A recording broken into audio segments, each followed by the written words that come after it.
Quando nós vamos fazer o estudo dos princípios, pode ser que por vezes nós encontremos divergências de classificação dentro da doutrina. Então, o que é considerado para um doutrinador como um princípio pode ser considerado para outro como um subprincípio. Mas isso é só questão de classificação mesmo, né? O importante é que a essência dos princípios seja sempre a mesma, de acordo com o que está previsto na Constituição Federal, inclusive sobre a matéria de direito tributário. Então, vamos lá. O princípio da capacidade contributiva. Esse é o princípio por meio do qual o legislador ele permitiu a diferenciação entre os contribuintes. Então, por meio deste princípio, o Estado deve exigir das pessoas que contribuam para despesas públicas na medida de sua capacidade econômica, de modo que os mais ricos contribuam progressivamente mais em comparação aos menos providos de riqueza. E para fins de aplicação desse princípio, nós temos algumas formas também, né, alguns modos. Então, a própria Constituição Federal, ele traz algumas situações de imunidade, né, que são algumas situações nos quais não há possibilidade de tributação. A isenção, que é a dispensa do pagamento de algum tributo em alguma situação por causa da ausência de capacidade contributiva do contribuinte. A seletividade, que implica uma tributação diferenciada conforme a qualidade do que é objeto da tributação, atribuindo-se alíquotas diferentes para produtos diferentes. E a progressividade, que implica uma tributação mais pesada quando a base de cálculo for maior, né? Porque se pressupõe aqui que aqueles que adquirem esses produtos mais caros, eles têm maior capacidade contributiva e por isso eles podem ser submetidos a maiores alíquotas. É por esse motivo, por exemplo, que via de regra nós temos uma tributação mais alta nos produtos que são considerados supérfluos, né? E uma tributação mais baixa nos produtos essenciais, porque os produtos essenciais eles são adquiridos por todos, enquanto que os produtos supérfluos eles vão ser adquiridos por pessoas que tenham uma capacidade contributiva maior. Da mesma forma, nós temos o princípio da capacidade colaborativa, né? Ou seja, esse princípio ele decorre do dever de colaboração entre as partes. Então, o Estado ele tem o direito de fazer a cobrança e o contribuinte tem o dever de contribuir. Mas o Estado também ele tem que garantir que essa tributação e essa contribuição ela seja viabilizada de uma forma simples, né? E que seja de fácil aplicação pelo contribuinte. Por quê? Porque essas obrigações impostas, né, pela tributação, seja a obrigação de pagar, né, de emitir, de declarar o seu tributo, ou as obrigações acessórias de fazer ou não fazer, elas não podem ser muito onerosas a ponto de inviabilizar o negócio do contribuinte. Então, é uma via de mão dupla, né? Tem que ter um equilíbrio aí. O princípio da segurança jurídica, né? Que já é um princípio basilar não só do direito tributário, mas sim do próprio Estado de Direito. Então, é por meio desse princípio que nós temos uma segurança, né, de que aquilo que eu faço hoje não vai ser considerado como ilícito ou ilegal amanhã, por exemplo, né? Por quê? Porque eu estou assegurada pelo princípio também da legalidade. Então, hoje o que eu estou fazendo está dentro da lei. Amanhã não pode vir uma lei que fale, pera lá, o que você fez ontem não é mais legal, não é mais lícito, então você vai ser penalizada. Não, né? Isso decorre do princípio da segurança jurídica. Então, aqui, vinculados ao princípio da segurança jurídica, nós temos a legalidade, a isonomia, a irretroatividade, a transparência. E nas palavras do doutrinador Leandro, no curso de Direito Tributário, nós temos que o princípio da segurança jurídica demanda que o direito seja compreensível, confiável, calculável, o que só ocorre quando o indivíduo conhece e compreende o conteúdo do direito, quando tem assegurados no presente os direitos que conquistou no passado e quando razoavelmente pode calcular as consequências que serão aplicadas no futuro, relativamente aos atos que praticar no presente, né? Então, hoje, as atitudes que eu tomo hoje, eu tomo porque eu estou amparada legalmente pelas consequências que a lei prevê que eu vou sofrer amanhã, né? Então, não pode acontecer uma reviravolta do nada e amanhã tá tudo diferente o ordenamento jurídico e eu ser criminalizada do nada ou penalizada do nada por uma ação assim brusca, né, que eu não estava prevendo. Isso é o princípio da segurança jurídica.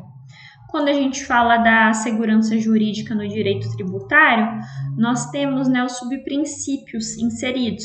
Então, a certeza do direito, a proteção ao direito adquirido, a estabilidade das situações jurídicas, a confiança no tráfego jurídico, né, na movimentação disso dentro do ordenamento jurídico e o devido processo legal. Princípio da igualdade tributária. A igualdade ela é um princípio norteador não só do direito tributário, mas também do direito como um todo, né? E via de regra, nós temos a igualdade na lei e perante a lei. Então, todos estão submetidos à lei igualmente, e a lei também vai tratar a todos de forma igual. Via de regra, quando eu vou fazer esse tratamento igualitário entre todos, eu não preciso justificar por quê. Agora, quando eu vou fazer um tratamento desigual, aí sim exige uma justificativa. Outro ponto interessante sobre a igualdade é que a igualdade ela não pode ser meramente formal, né? Ela não pode ser um pressuposto só da lei, só do papel, quando na realidade eu não tenho essa igualdade, é o que nós chamamos de igualdade material. E é por isso que, por vezes, nós temos algumas situações em que é permitido que eu faça uma diferenciação entre os indivíduos a fim de se garantir a igualdade material. Então, aqui, efetivamente, o princípio da isonomia ou da igualdade, né, não apenas proíbe tratamentos diferenciados sem uma justificação constitucional, mas ela também exige tratamento diferenciado, onde haja uma distinta capacidade contributiva.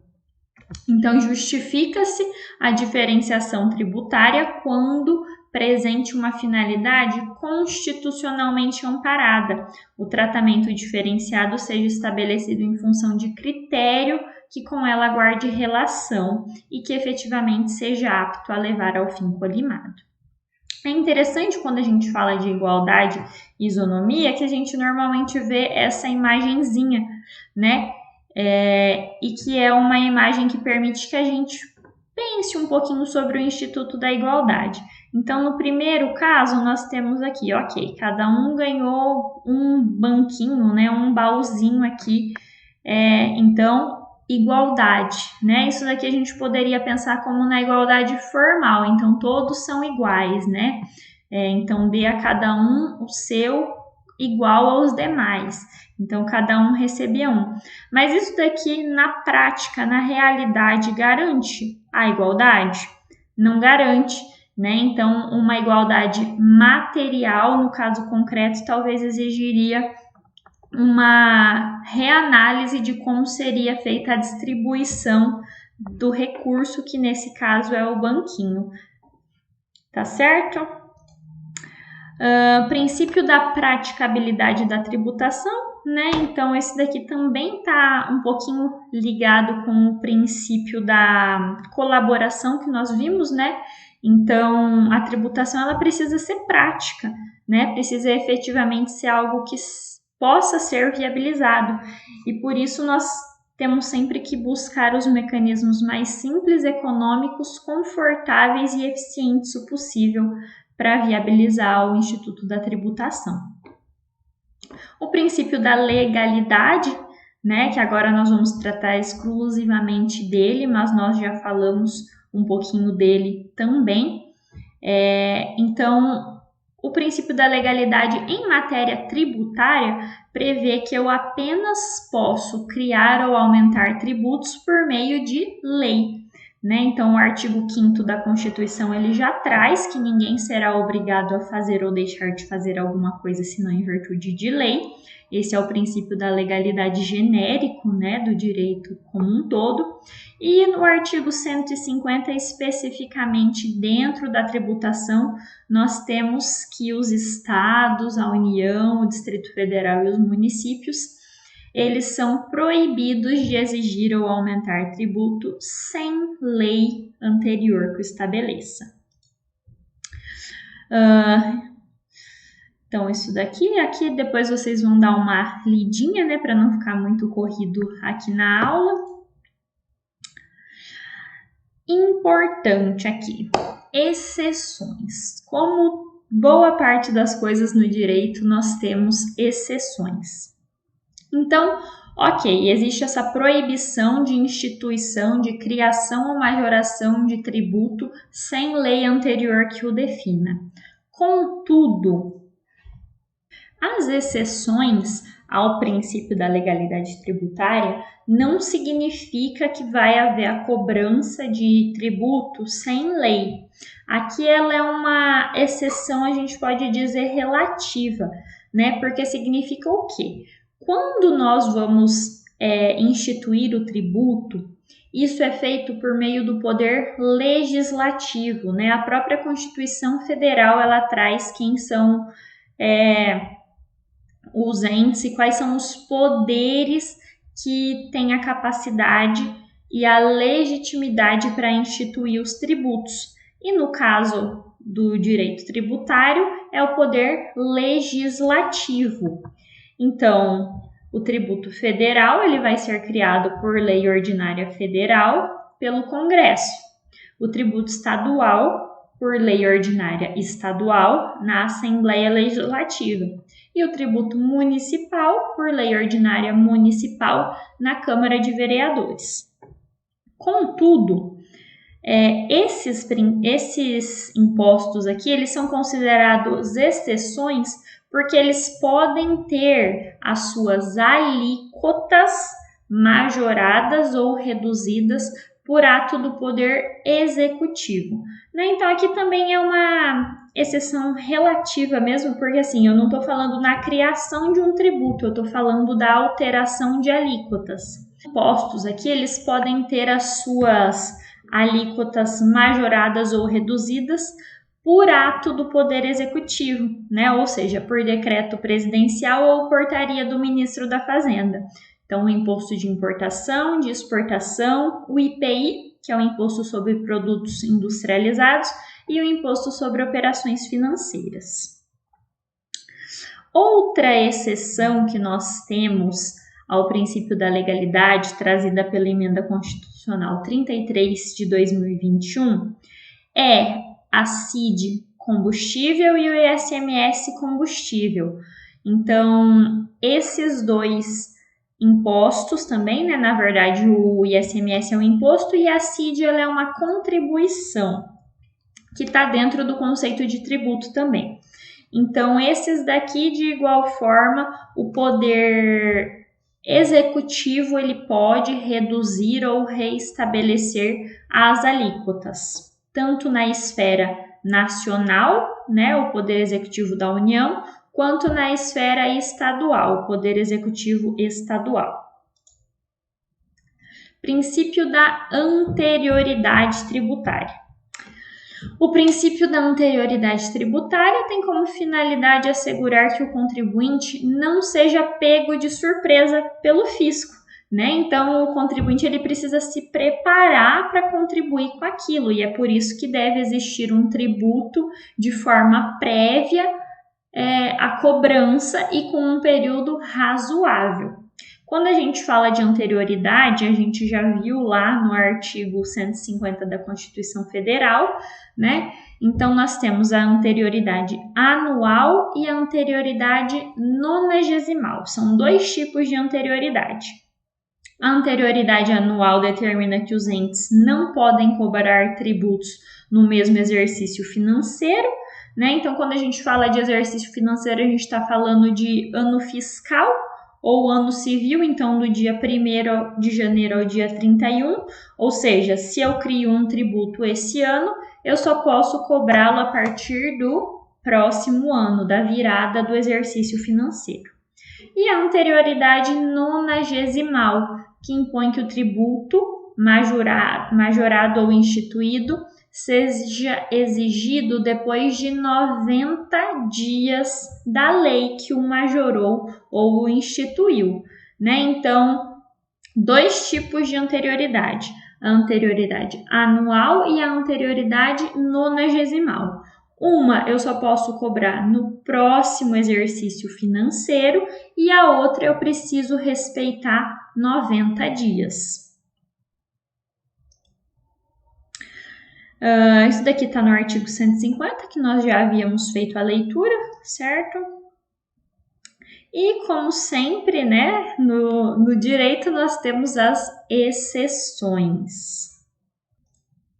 Novamente, nós temos alguns tributos que eles são exceções ao princípio da anterioridade, tanto da anterioridade anual quanto da anterioridade nonagesimal, né? Então, estes tributos aqui, eles não precisam respeitar a anterioridade anual, ou seja, podem ser cobrados no mesmo exercício financeiro.